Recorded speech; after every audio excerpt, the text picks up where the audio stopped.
challenged by an educated brother about me being African. Coming from Senegal, I was upset, but I felt so disrespected because of the mere fact that I was wearing a wig. So I was called Shaniko, and I had to find out by somebody else what the Shaniko means, because when he made the comment right there, I was like, oh, so you Shaniko? Then I'm like, I guess. But then something was like, what does he mean? Then I went and I found a sister a day later, and I'm like, why did this brother call me a Shaniko? And she was like, no, he did not. I'm like, yeah, he did yesterday. And she was like, well, he's saying, you know, you kind of lost. I said, why?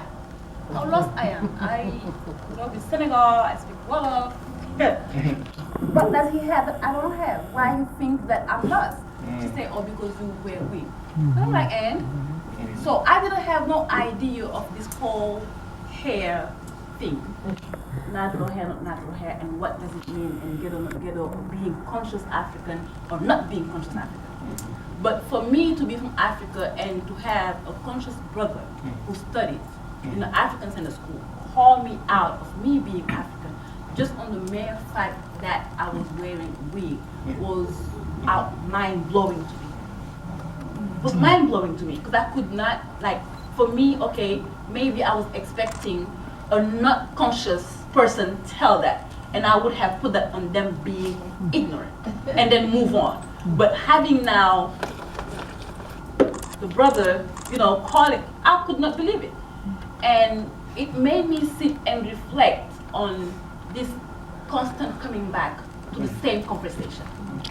Because the more we are in the same space, instead of building, the more we are not building, the more we are finding out what are those differences and how do we reconciliate that? How do we reconciliate that? Because it has been 350 years colonization, 400 years slavery, 750 years of tearing down things, and we acknowledge that we are in 2016.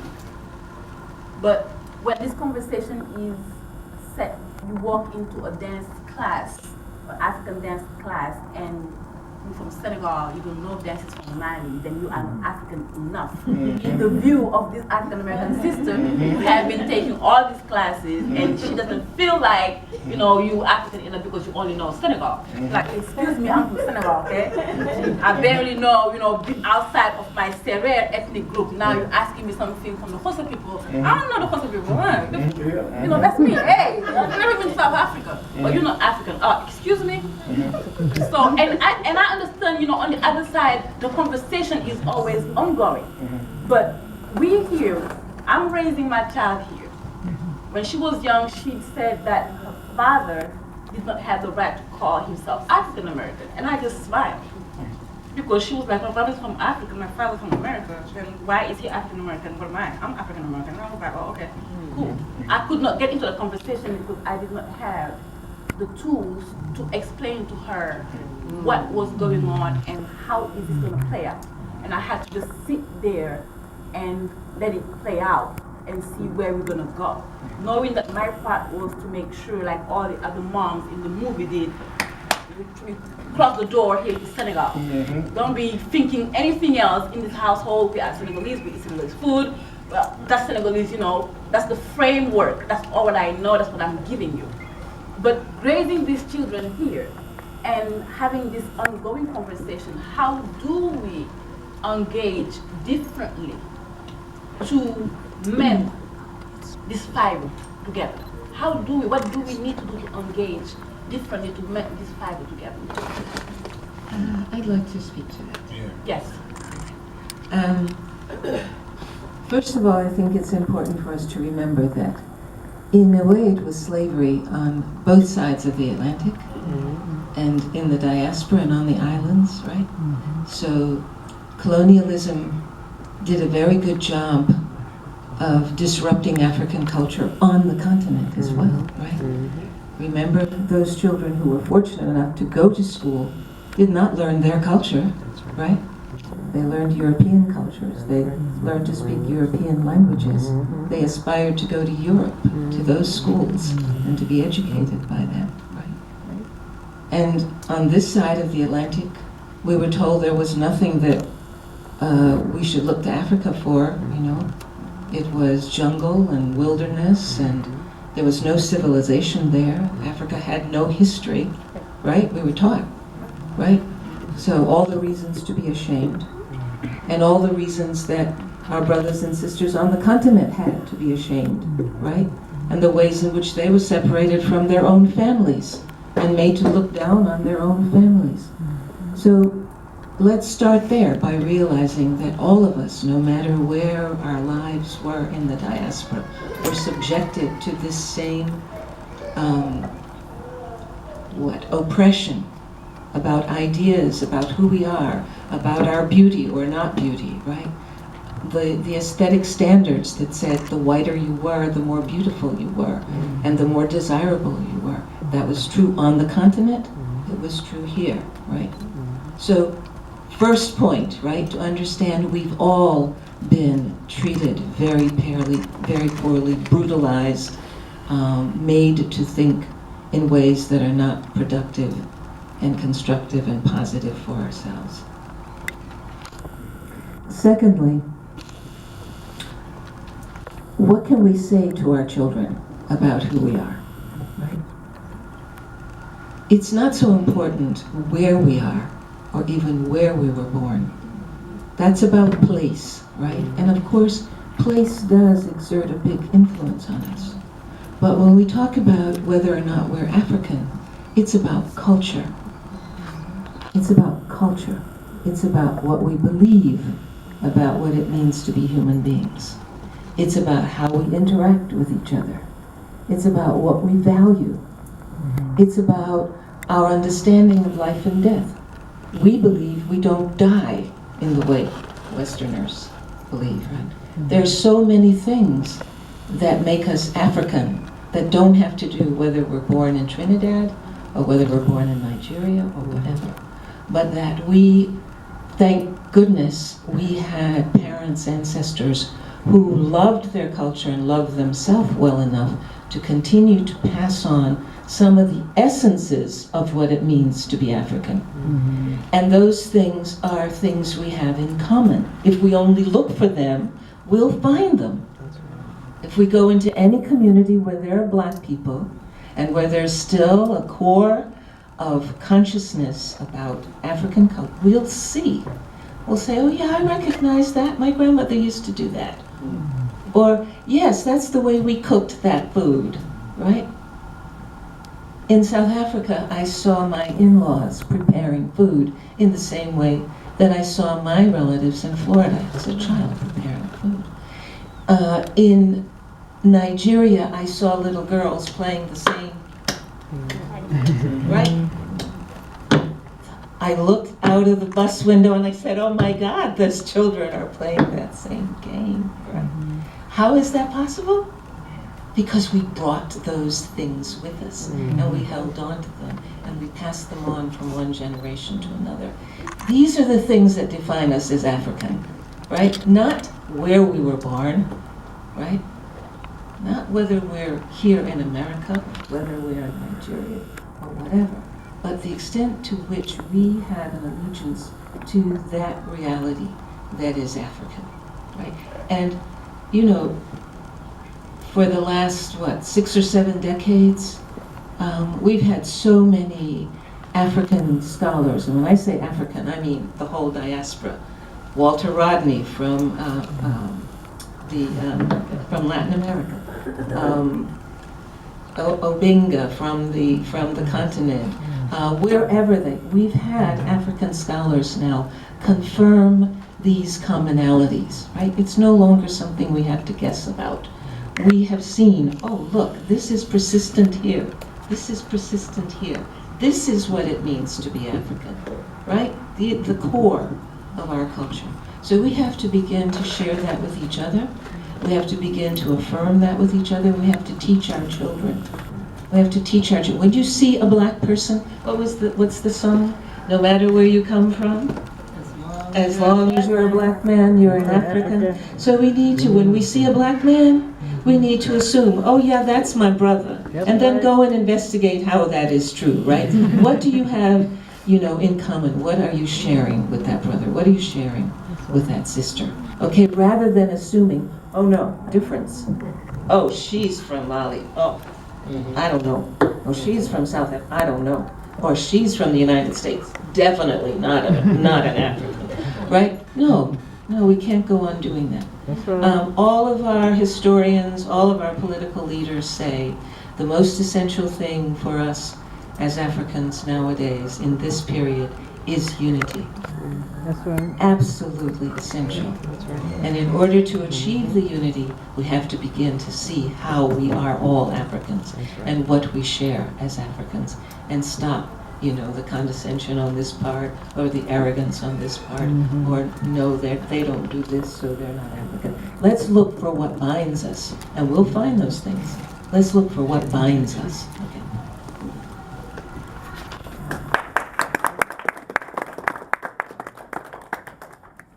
Wow, I'm totally blown away by this whole thing. But I really do sympathize with the sister Sadie. With me being in Africa so long, I remember an incident because I'm a vendor at times. I was at the center that's over on the east side. The Kivalon. Remember Kivalon? It's a Kivalon now, but it was at the inner city subcenter, I think. I was there selling some jewelry. Someone had heard I was from Africa, and he came up to me and he greeted me with a Barigani. I didn't learn Swahili. No. So I wasn't able to apply. He was like, brother, you was in Africa almost 15 years, you don't know about it. Then I said to him, Nanga, I said,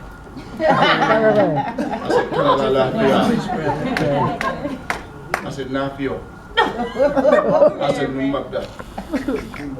Mohammed. I asked him in 5 West African languages what was the Greek. I asked him in Hausa, I said, Sidadani. I asked him in Yoruba. I asked him these 5 languages and he couldn't reply to me. And I said, now these are all people who were brought here as slaves. Didn't nobody come here speaking Swahili? Right. It's something we've taken on. And so the thing we have to realize, and please excuse my derivative language, the ignorance that we have here in America, is that it has created a challenge for us. We can't even be African or culturally without being challenged, and then you have to challenge the Africans who are already African and those who are into Afro. It's always a challenge. And I think this is what Sister Njia was trying to approach, that challenge that we have to fight with, and we've had to fight with for years. We have to stop purporting mental colonialism and colorism in our own lives. That's the first thing that we have to do, because I'm able to sympathize with her when she said about that, because most African Americans, some Africans don't realize how large Africa is. The concept of coming from Senegal to go to Egypt and you going to California 3 times does not equate to something. You going to Cali 3 times. That's where Egypt is, and the diaspora needs things like that. And the second is the social interaction that we get. When I would get into it sometime with some of my African brothers and sisters there, I couldn't say they were being racist because we're the same race. But it was socialism. It was a social interaction that was going on with me, with my American mindset, which had been watered down from the beautiful culture. One of the things I have to thank and the elders and those who become the elders, and still with your children, your lineage. My grandmother, may God bless and be pleased with her, from Geneva Roberts, she always used to tell me of the stories. My father, they would send their children to Africa, the ones that are like she sent her to Africa. My father would send me down south to sit with my family, to hear about the history of my grandpa Charlie and things like that. Hear about my history and cherish that culture as a whole. We have to look at that and realize that the interaction we're having with our African brothers and sisters is a social issue. It's not a race. It's not a race issue.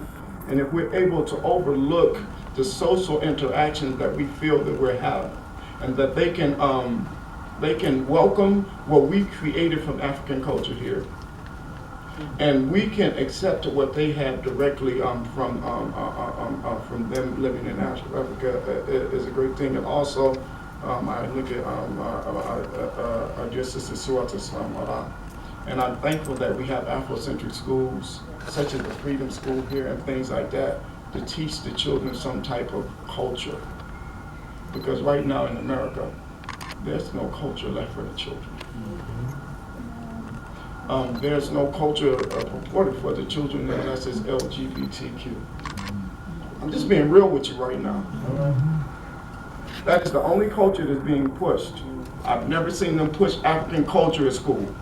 I've never seen them push for them, just overlook and accept it.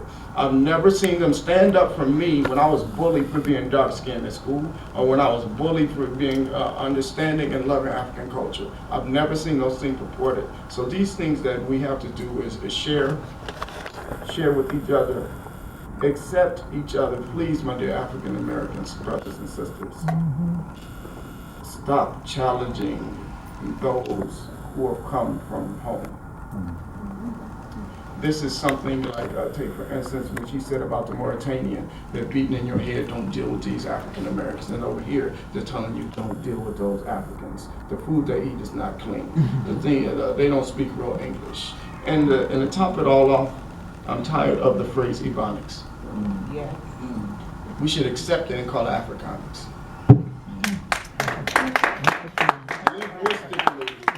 TH sound is not in our Wolof language. It's not in Hausa.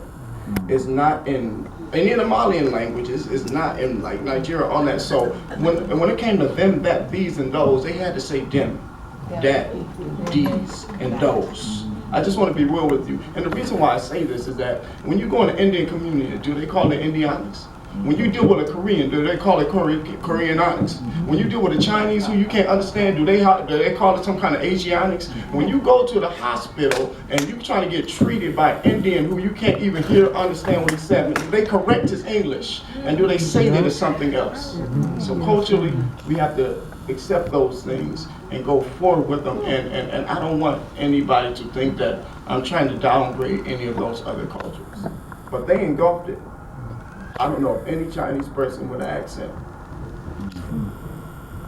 who doesn't accept it. Their children might have a problem with it, but we should accept those things and we should go forward with it. And if we have that common core reality in each other, I think we can increase ourselves by tenfold.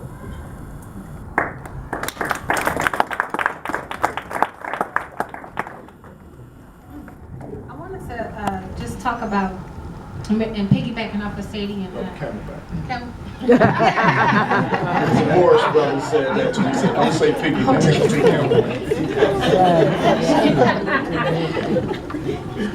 camelbacking.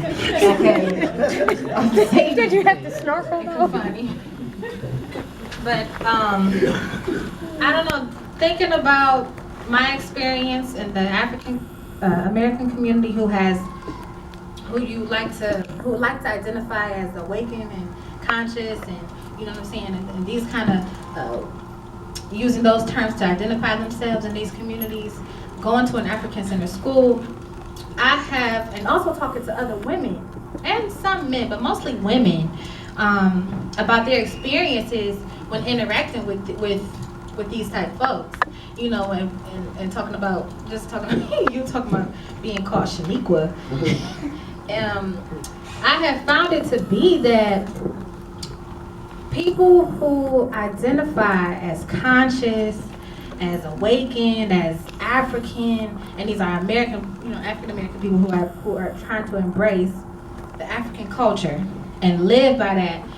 I have found them to be, and I'm gonna say this, to practice those same practices done by our oppressors to the same people towards their brothers and sisters within our community.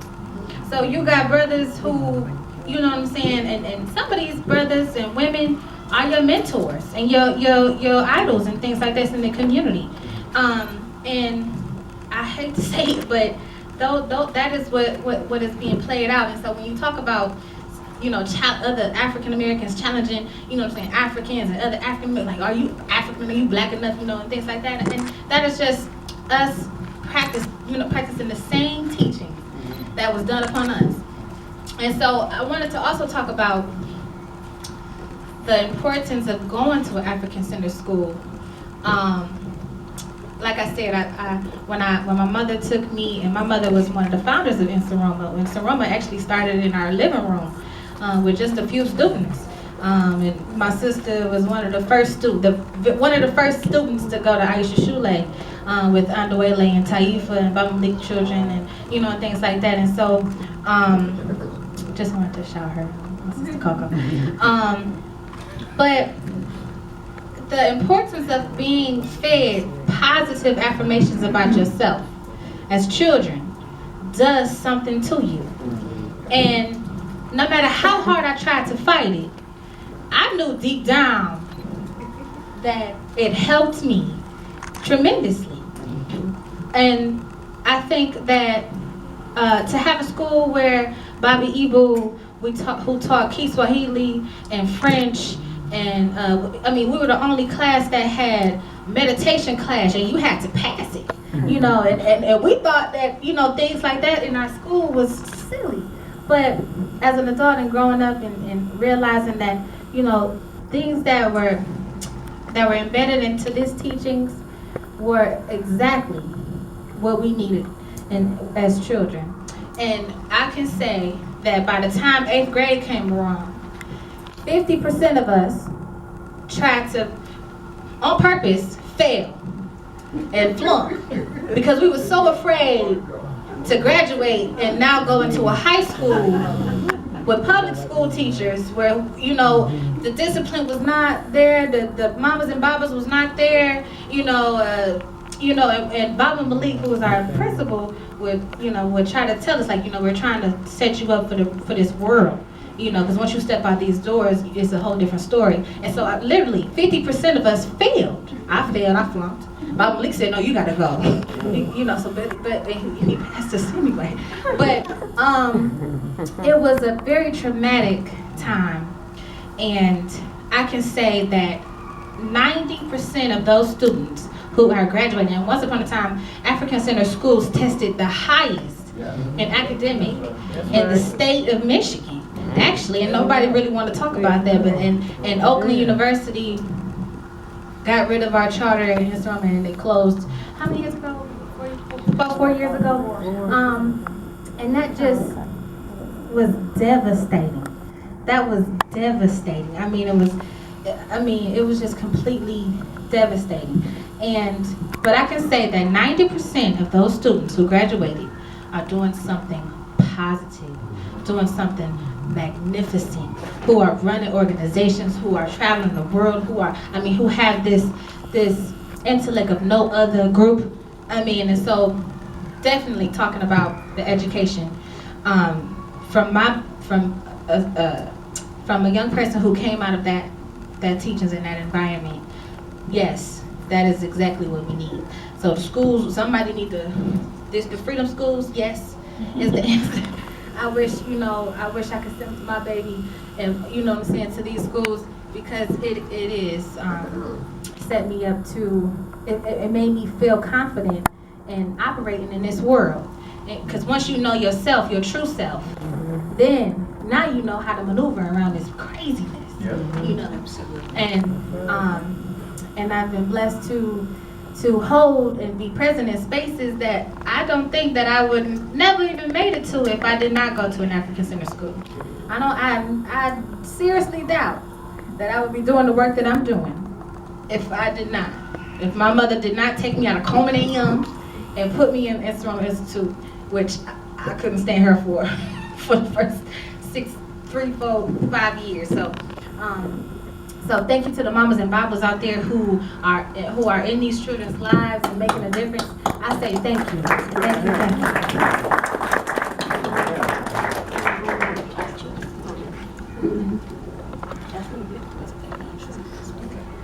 So we have a mic. And this is a conversation, so you're just not gonna sit here and watch them talk. Because I know that when you watch the movie, it calls on you a certain way. So, Mama Yolanda have a mic. I would like to hear from people in the audience so far. If they have any questions for the panelists, or if they have any comments, if anything ring a bell, ring a memory. Yes, please.